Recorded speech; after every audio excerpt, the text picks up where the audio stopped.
साहबजान, याद रखना, इस बार पहली वाली बात ना हो। कैसी बातें कर रहे हैं आप? बल्कि मैं तो कह रही हूँ ये बातें सोच ही क्यों रहे हैं आप? साहबजान,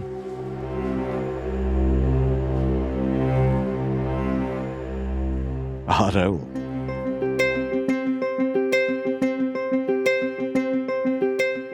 मैं कहती थी ना आप लोगों को कि आ जाएगा वो। बस आ रहा है वो। अब आप लोग भी वक्त पे पहुंचिएगा।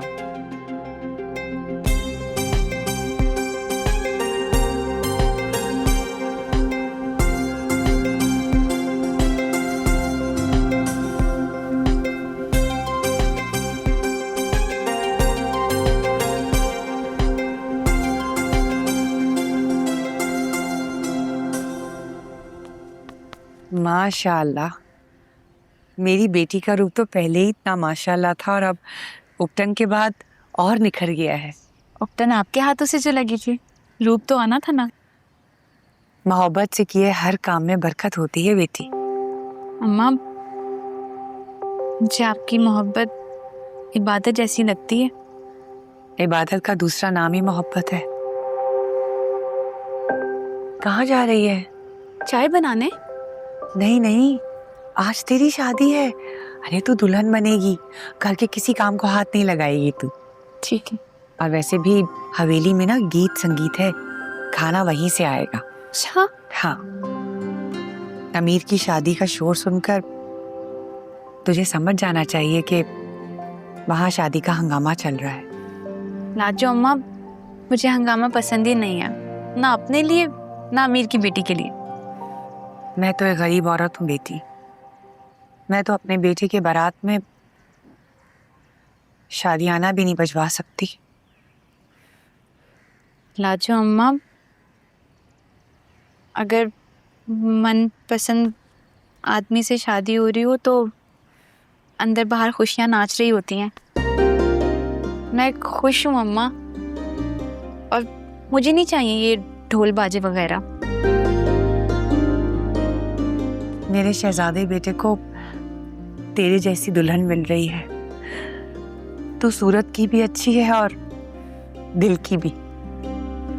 बस मेरे बेटे को और तुझे कभी किसी की नजर ना लगे।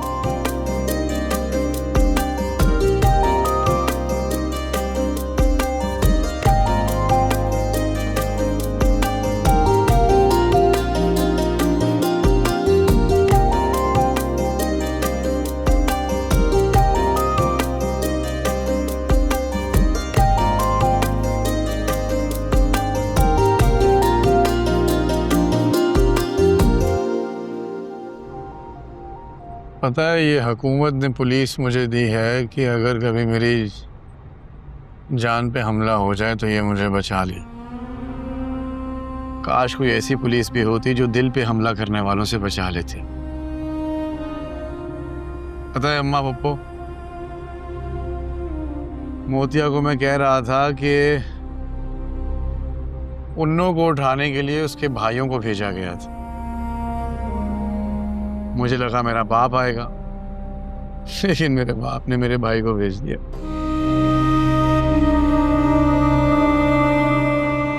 सही सियासतदान है मेरा बाप। और मैं मिनिस्टर हूं, और मिनिस्टर होके भी एक लड़की का पता नहीं निकाल पाया। एक दो बार राह में टकराई हुई लड़की का इश्क कितना बैरी हो जाएगा, ये तो किसी ने नहीं सोचा था। भाषा, तुमने शायद उसको भुलाने की कोशिश ही नहीं की। जब मुर्ग तुम्हारी जिंदगी में आ जाएगी ना तो पता नहीं क्यों अम्मा पप्पो, लेकिन मुझे लगता है कि वो लड़की मेरे दिल पे लिखी हुई एक तहरीर बन चुकी है जिसे मिटाना नामुमकिन है। अगर कोशिश भी करूं ना मिटाने की तो मेरा दिल कांप उठता है। ऐसा लगता है जैसे दिल टुकड़े टुकड़े हो जाएगा।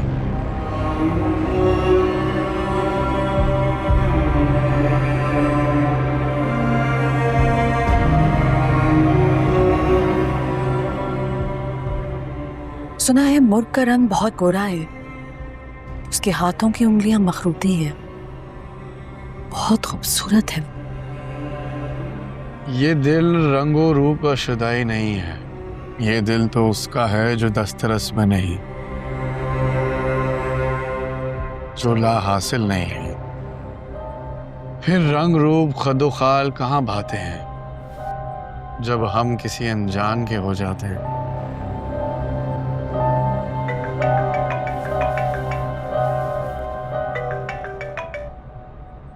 हाँ बोलो जावेद। सर आपको कुछ बताना चाह रहा था मैं। जावेद, तुम्हें दिया हुआ वक्त खत्म हो चुका है और मेरे बाप का मुझे दिया हुआ वक्त भी खत्म हो चुका। सर उसकी सहेली ने झूठ बोला था। उस लड़की के नाम संदल नहीं बल्कि उसका नाम जावेद, वक्त खत्म, बात खत्म।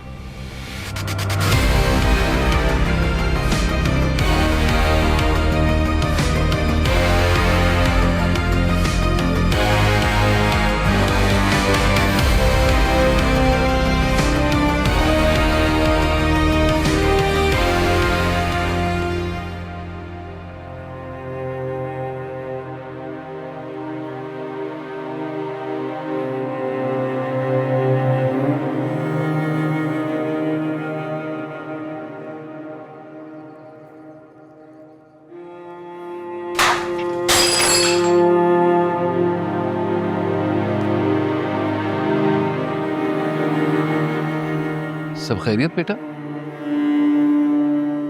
वो बाबा किचन की सफाई कर रही थी तो हाथ लग के कप गिरा और टूट गया। कल ही आप लाए थे और आज मैंने तोड़ दिया। अरे तो कौन सी बड़ी बात है, खाओ उठो। शाबाश, मामूली सा बर्तन तो है, टूटना बिखरना तो आम सी बात है, कल नया आ जाएगा। बाबा मैंने आपका खर्चा करवा दिया, आप इतनी मेहनत से पैसे जमा करते हैं और फिर ये खर्चे। बेटा ऐसी कोई बात नहीं है, अल्लाह ताला तेरे नसीब का मुझे और दे देगा। और सच कहूं तो मेरा तो दिल भी नहीं चाहता कि तू कोई काम करे, बड़े नाजों से पाला है तुझे। जब तुझे काम करते हुए देखता हूं ना तो दिल उदास हो जाता है मेरा।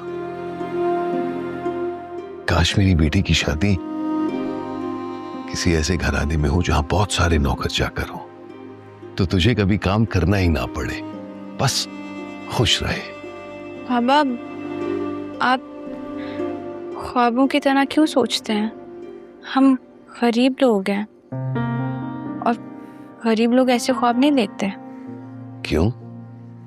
अरे हर बाप यही चाहता है कि उसकी बेटी जहां भी हो ना बस राज करे, राज। मैं भी यही चाहता हूं कि तेरी जिंदगी में कोई मुश्किल ना हो, कोई भी तकलीफ ना हो। जिस घर पे भी रहे ना उस घर में राज करेगी मेरी बेटी।